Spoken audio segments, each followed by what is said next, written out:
apa-apa perkara yang dikaitkan dengan ajaran Islam, kita mestilah rujuk kepada Allah Subhanahu Wa Taala.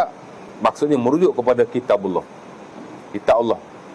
Quran lah, ya. Dan kedua adalah kita merujuk kepada sunnah Rasulullah sallallahu alaihi wasallam ataupun hadis-hadis baginda.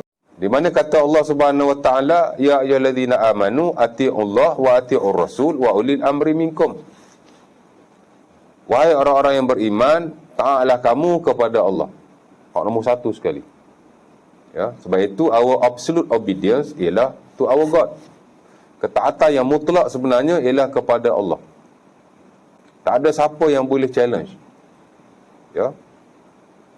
Allah Subhanahu Wa Taala ada sudut ketaatan. Allah saja kita boleh taat secara mutlak. Apa yang Allah Taala kata A lah. Apa yang Allah Taala kata B lah. Ya. Apa yang Allah Taala kata C lah. Of course, apa yang Allah Taala syariatkan itulah yang terbaik untuk kita. Allah Ta'ala yang maha tahu. Apa yang aku buat ni semua untuk kebaikan dirimu. Semayang, kenapa aku suruh kamu semayang? Bukan untuk aku, bukan untuk Allah Ta'ala, tapi untuk kita sendiri. Kebaikannya kembali kepada kita. Pahala, keberkatan, rahmat Allah. Itu dari sudut balasan-balasan yang confirm lah. Satu sudut yang lain, kerana kita sendiri perlu untuk isi spiritual dan rohani kita. Kenapa Allah Ta'ala suruh puasa? Sama juga. Ya.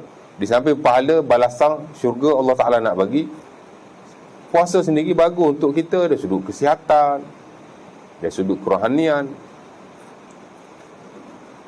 Ya. Dan begitulah ibadah-ibadah yang lain. Amalan pun sama juga. Ya. Kenapa Allah Ta'ala kata begini tak boleh, begini boleh? Untuk mengelakkan kita daripada menzalimi atau dizalimi antara satu dengan yang lain. Wa ati'ur rasul. Dan taatlah kamu kepada Rasul. Rasulullah lah. Bila sebut Rasul dalam Quran, merujuk kepada Rasulullah sallallahu alaihi wasallam. Wa ati'ur rasul, dan taatlah kamu kepada Rasul. Selepas Allah Subhanahu Wa Taala. Ya. Kenapa nak kena taat pada Rasul? Kerana Rasulullah adalah wakil Allah Subhanahu Wa Taala. Utusan Allah Subhanahu Wa Taala. He was the only one. Hanya Rasulullah sahaja. Ya. Siapa-siapa pun dia bukan wakil Allah Subhanahu Wa Taala. Dia bukan utusan Allah Subhanahu Wa Taala. Ya. Rasulullah saja. Sebab itu Allah Subhanahu Wa Taala selain dia suruh kita taat pada dia juga suruh kita taat kepada Rasul yang diutuskannya. Sebagaimana kamu tidak boleh mempertikaikan Allah, kamu juga tidak boleh mempertikaikan Rasulullah sallallahu alaihi wasallam. Siapa yang mempertikaikan Rasulullah, maka seumpama dia mempertikaikan Allah. Apa hukumnya? Kafirlah. Ya?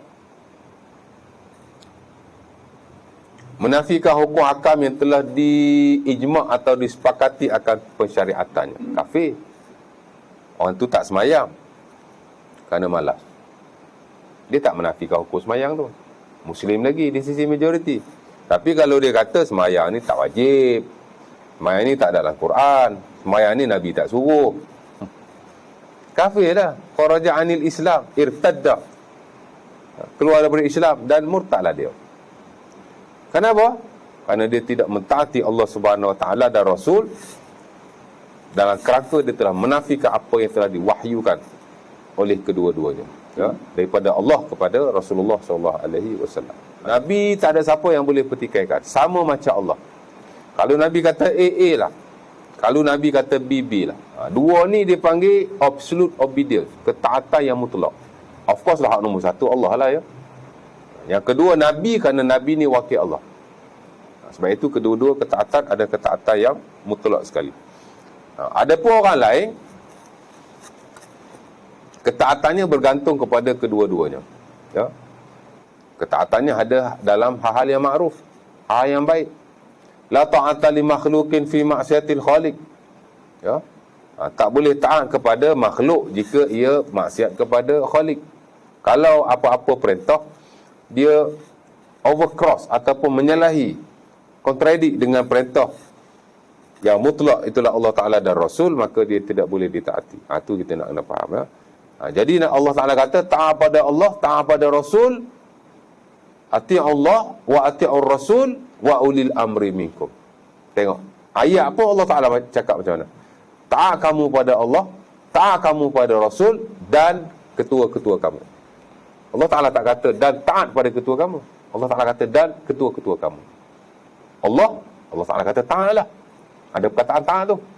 Nabi ada perkataan taat. Ati' Allah, taat kamu pada Allah. Wa ati'ur Rasul, taat kamu pada Rasul. Adapun selain kedua-duanya, wa ulil amri minkum, dan ketua-ketua kamu, pemegang-pemegang urusan-urusan kamu. Umumlah tu. Ya, daripada sekecil-kecil keketuaan sampailah kepada kebesar-besar keketuaan. Ya. Dia tak boleh melangkau kedua-duanya. Ya. Sebab itu kita boleh ikut orang selagi mana orang tu ikut Allah Ta'ala dan Rasulnya. Itu asas yang paling penting. Allah Subhanahu Wa Ta'ala sebut dalam ayat yang lain, dalam surah An-Nur ayat 51. Ya. Kita hak mengajar Quran, mengajar hadis Nabi, ayat-ayat ni memang kita kena ingat. Di mana-mana kita pergi, kalau kita bacalah bab ittiba' Allah wa Rasul, ikut Allah dan Rasul, inilah ayat-ayatnya. Kata Allah, innama kana qaulul mu'minin idza du'u ila Allah wa rasulih liyahkuma bainahum ayyaqulu sami'na wa ata'na wa ulaika humul muflihun. Ya. Kata Allah, sesungguhnya kata-kata orang-orang yang beriman. Ini sikap orang beriman. Jika dia diajak kepada Allah Ta'ala dan Rasul untuk dia memutuskan suatu hukum, maka dia akan berkata, kami dengar dan kami taat.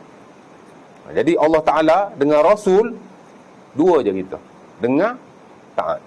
Dengar, taat, kata Allah. Ya.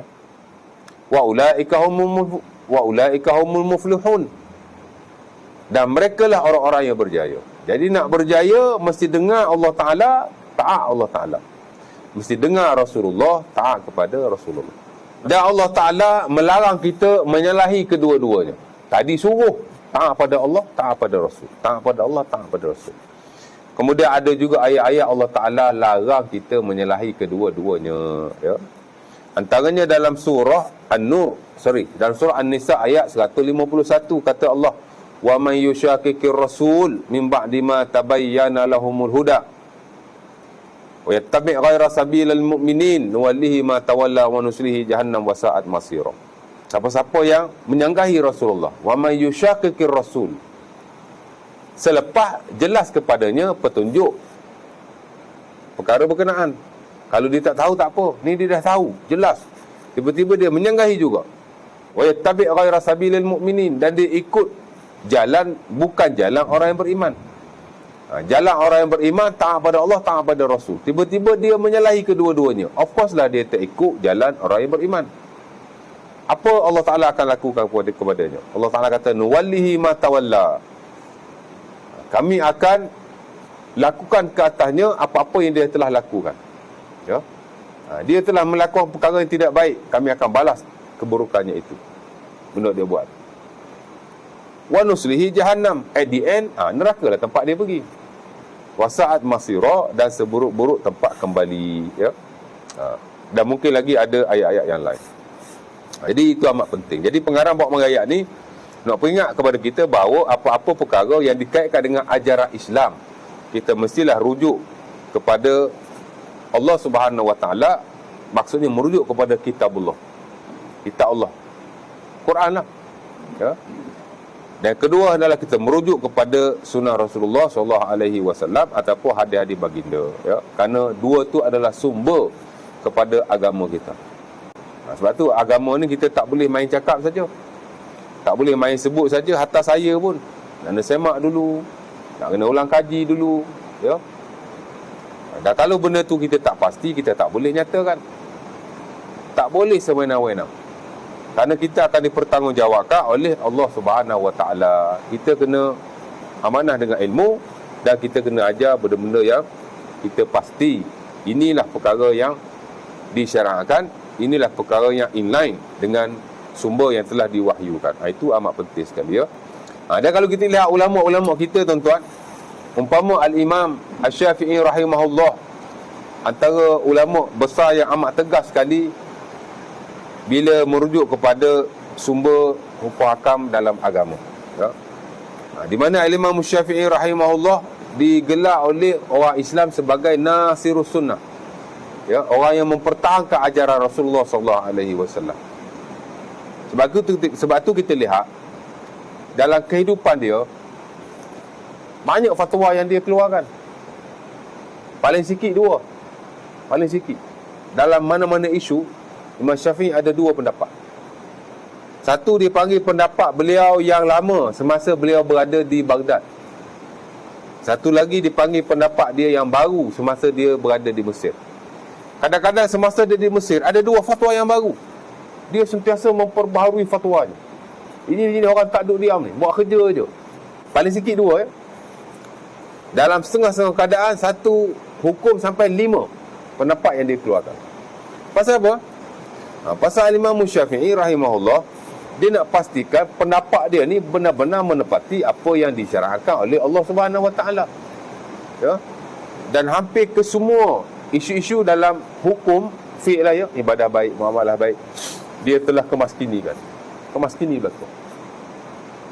Itu pun ulama kata untung, ataupun bukan untung lah ya, dia meninggal awal. Dia lahir pada tahun 150 Hijriah, dia mati tahun 214. Berapa umur dia? 54 years old saja, 54 tahun.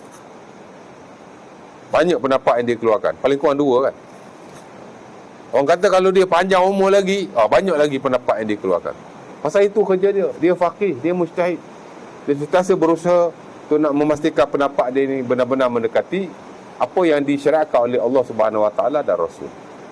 Sebab tu orang kata kalau khilaf antara Rasulullah dengan Imam Syafi'i, nak ikut siapa? Ikut Imam Syafi'i lah. Tak, ikut Rasulullah lah. Pasal Imam Syafi'i berusaha lebih baik untuk ikut Rasulullah. Ya? Sebab itu dalam banyak-banyak pendapat beliau, kita bukan main ikut saja, nak ikut saja. Macam mana? Sebab banyak.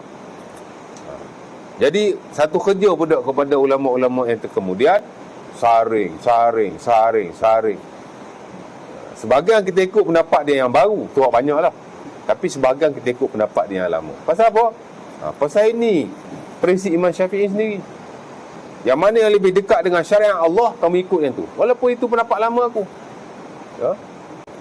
Dan ini ditegaskan dalam buku-buku beliau, dinukilkan oleh anak-anak murid Imam Syafi'i sendiri bahawa mana-mana pendapat yang menepati ajaran Rasulullah ataupun ajaran Allah Subhanahu Wa Taala dan Rasul, itu yang kamu kena ikut.